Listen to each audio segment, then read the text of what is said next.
also an artist who lives in Connecticut, Adeebah Alnemar. She and her family were refugees from Syria. They entered the U.S. exactly on the fateful election day in 2016.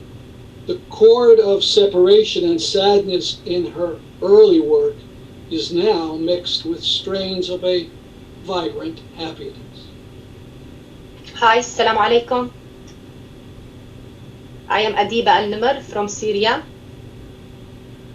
I live in Connecticut.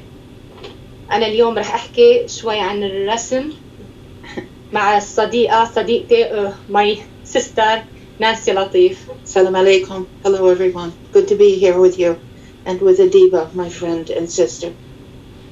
رح أحكي اليوم عن صورة أنا رسمتها هي الريشي. أنا شبهت الريشي للوطن الحبيب سوريا. I would like to start today just to talk a little bit about one of my drawings.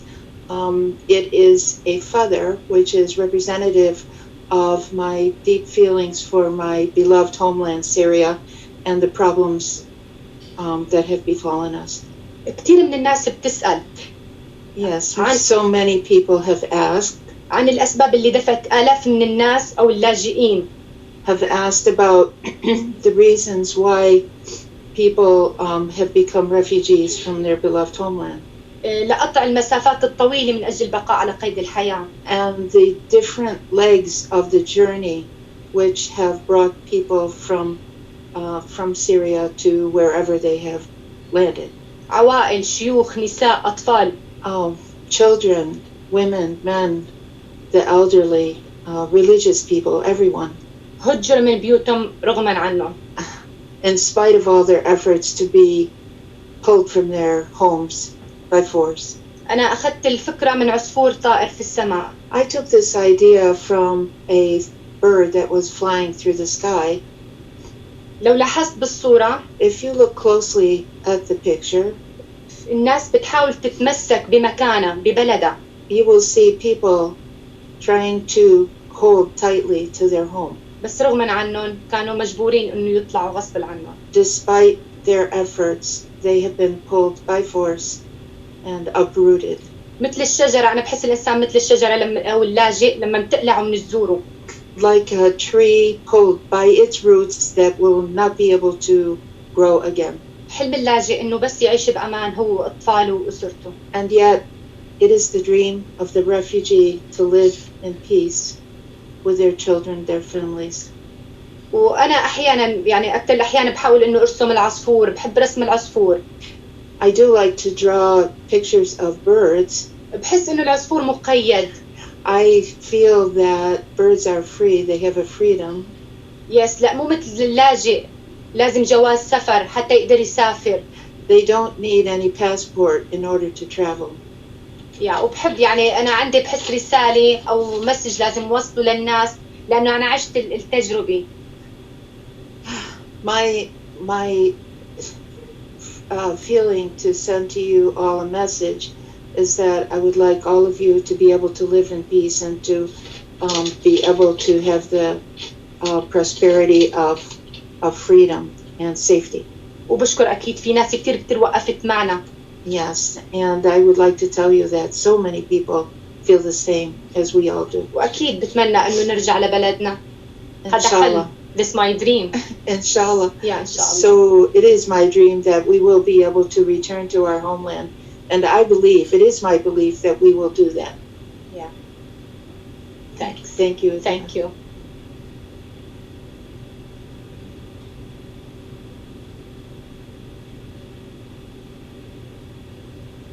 We will now hear from a Latin teacher from Connecticut and a professional musician who has put his enormous talent at the service of the cause of Syrian freedom. He's visited Syria several times and is active with the Syrian American Council. I'm speaking of Dylan Connor. Thanks, Stan, for the introduction. Hello, everybody. It's an honor to be here today. I'm already moved by the artwork that we've seen, and I'm honored to be a part of this event. Dr. Zaher Sahloul is a friend of mine. We actually worked on a humanitarian mission together in Jordan to the border of Syria, where we got to know each other better. And I have great respect for him as a mentor of mine in this humanitarian work. Congratulations to him.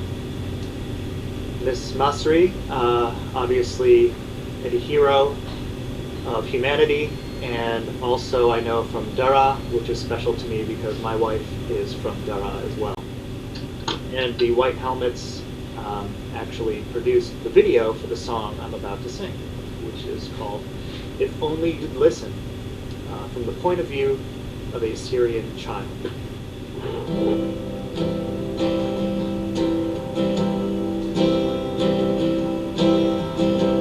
Look at me, just a child. Promise me you'll remember my smile. You didn't come when I needed help. Though I am gone, you can save somebody else. If only you'd listen. If only you'd try. If only you'd open your heart and let love start. Saving a life. Reach for me, take my hand. Pull me close, you'll understand. If you hear a child cry when they fall, wouldn't you run to them and answer the call? If only you'd listen, if only you'd try, if only you'd open your heart and let love start. Saving a life. Saving a life. Where are your ears? Where are your eyes? Where is your heart? Where is your mind? Where are your tears?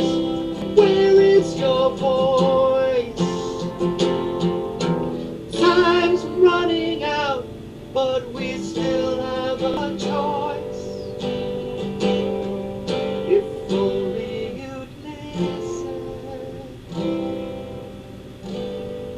If only you'd try. If only you'd open your heart and let love start. Saving a life.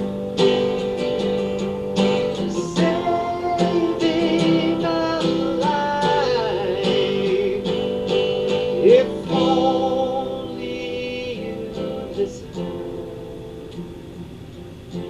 You could heal my pain. If only you'd listen, the whole world could change.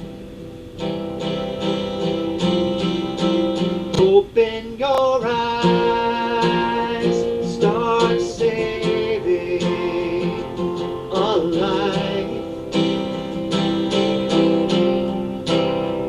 Open your eyes, start saving a life. Open your eyes, start saving a life. All you gotta do is open your eyes. All you gotta do is open your eyes. Oh, start saving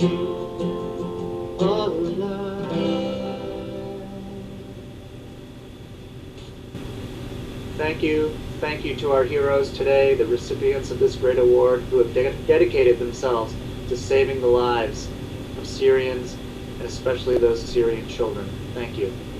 And now Wafsi Massarani, an amazing voice from the city of Homs in Syria. He was one of the first Syrian singers who sang for the Syrian uprising in 2011. His songs have become icons since then. He's been performing all over the world and is currently on the US West Coast. It's an honor to be with you, and I want to thank all the heroes in Syria still working. I start singing from the beginning, and I will continue until all the people will live in peace there and have the freedom they deserve. The first song I want to sing is my homeland, Mawtini. It's a song for each Syrian deserves to live in freedom in his homeland.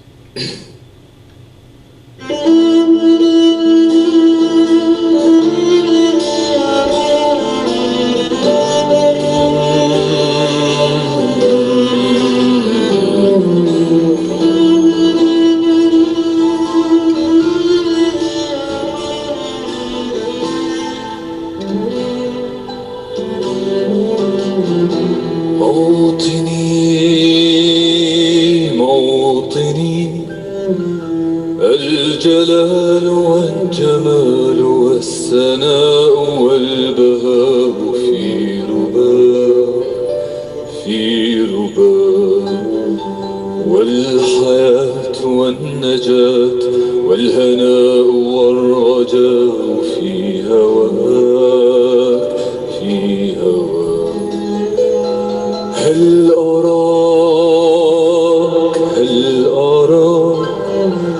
سالما منعما وغانما مكرما سالما منعما وغانما مكرما هل أراك في علاك تبلغ سماك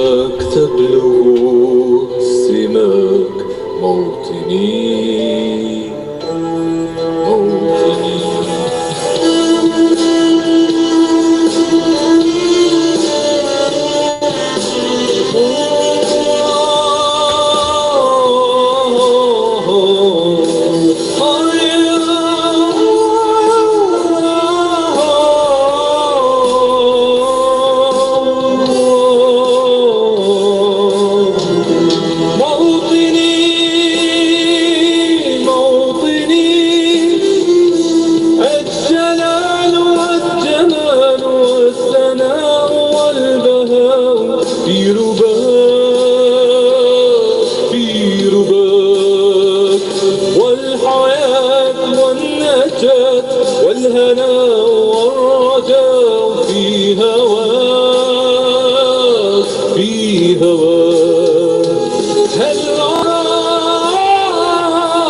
The next song I want to sing for Syria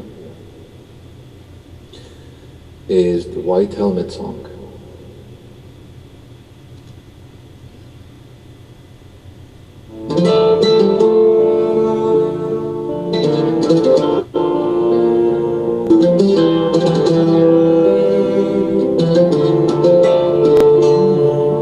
عن مدن باتت ركاما تحت تفاصيل العذاب يصرخ صوتا مستغيثا من بيت أمسى خراب خرجوا بحثا عن حياة تنزف من تحت التراب بيديهم كم عاد طفل كان على قيد الغياب خارجا بين الحطام ينقذ أجسادا تباد لا يغيب ولا ينام ينثر أزهار السلام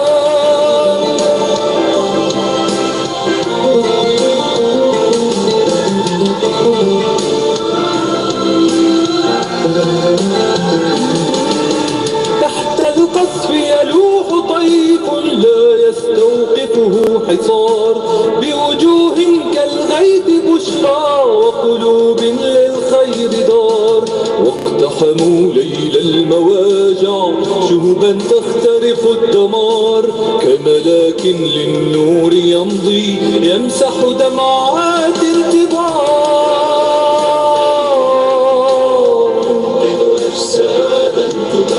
لا يغيب ولا ينام ينثر أزهار السلام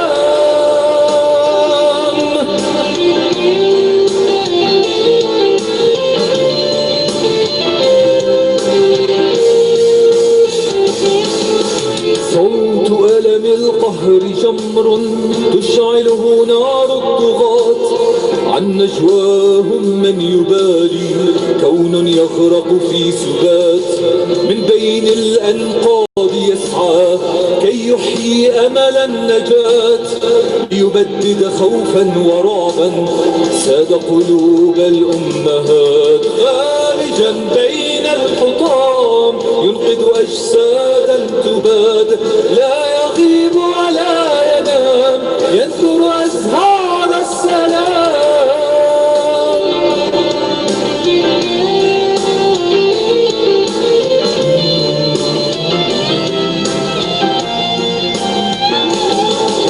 من مدن النسيان تحكى قصصا يعجزها الكلام بيديهم غرسوا ورودا بين حطام الذكريات همتهم تعلو وتسمو فوق أعالي التضحيات هم بين الظلمات نجم يومض في درب السلام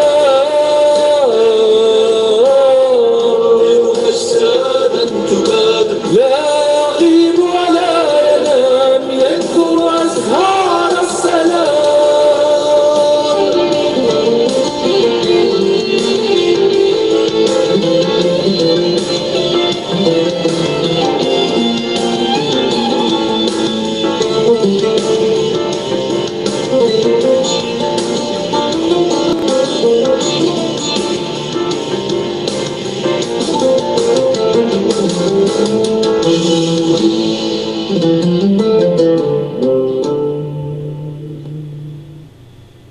Thank you so much, everyone.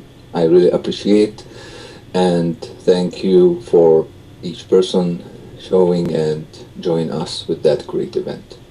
Now I'm going to call on the distinguished film director and professional snowboarder, Orlando von Einsiedel. His films vary widely in topic, but common to them are the stories of the humble heroism from around the world. He won an Academy Award for producing the film Learning to Skateboard in a War Zone if you're a woman. If you're a girl, sorry. And of course, you know he won an Academy Award for directing the film The White Helmets. Orlando von Einsiedel. It's an honour to join you all today to introduce one of this year's Gandhi Peace Award winners. In 2015, my partner showed me a video clip of the rescue of a baby trapped under the rubble of his home in Aleppo after an Assad regime missile strike. The clip was incredibly moving, but what lingered after watching it was the question of who were the rescuers themselves. It turned out they were a group of normal Syrian civilians, builders, bakers, lawyers, tailors, who had decided not to pick up guns or to leave the country, and instead were risking their lives each day to run into the smoke and fire after bombings to rescue complete strangers. They call themselves the Syria Civil Defence, but we know them as the White Helmets due to the colour of their protective headwear. I was deeply inspired by their bravery, and as a filmmaker, it felt like their story was one that could not only cut through some of the noise of the conflict and connect people to Syrian civilians on a human-to-human level, but also help combat some of the disinformation coming out of Russia and from the Assad regime about the conflict being a simple fight between an elected president and terrorists. Nothing could be further from the truth.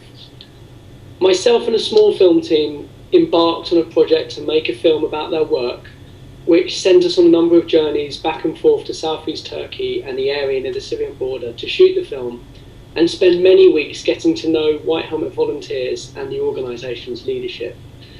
I'm very fortunate in my work in that I get to meet a lot of extraordinary people, but I can honestly say that the people who volunteer for the White Helmets are made of something truly special.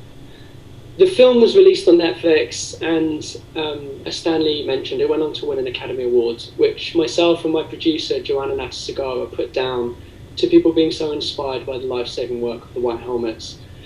However, despite global recognition of their efforts and multiple nominations for the Nobel Peace Prize and saving over 200,000 lives while losing almost 200 of their own volunteers, a coordinated campaign from Russia and the Assad regime to try and discredit the White Helmets continues, and sadly still manages to poison their reputation.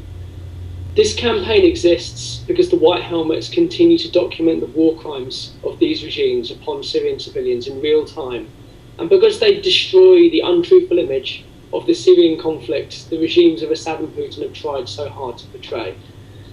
It's here that awards like this are so important. They continue to shine a light on the side of truth and on the tragedy still befalling Syrian civilians.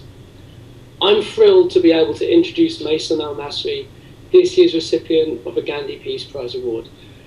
After graduating from the Department of Media at the University of Damascus, Mayson worked for the Syrian government's official Sana news agency. However, after seeing the organisation's manipulation of the news and its propaganda against peaceful protesters in the wake of the country's 2011 uprising, she quit to become an independent journalist documenting human rights violations. As the war intensified, Mason's brother was tragically killed by a regime sniper. He died in her arms, but in an effort to prevent this happening to others, Mayson paused her journalism work and dedicated her life to trying to save the lives of civilians. She was one of the first female White Helmet volunteers. Today, Mayson lives in Canada after the regime took control of the city of Quinnipiac, where she was forced to flee for her life. Despite being humanitarian workers, the Syrian regime sees White Helmet volunteers as traitors and directly targets them in their strikes. The White Helmets have a motto from the Quran: to save one life is to save all of humanity. Mayson, I thank you wholeheartedly for your sacrifice and for your contribution to human life. Congratulations on winning this award.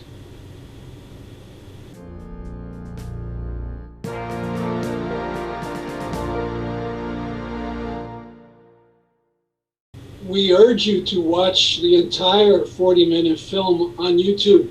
All you have to do is search for the words YouTube White Helmets and the link will pop up.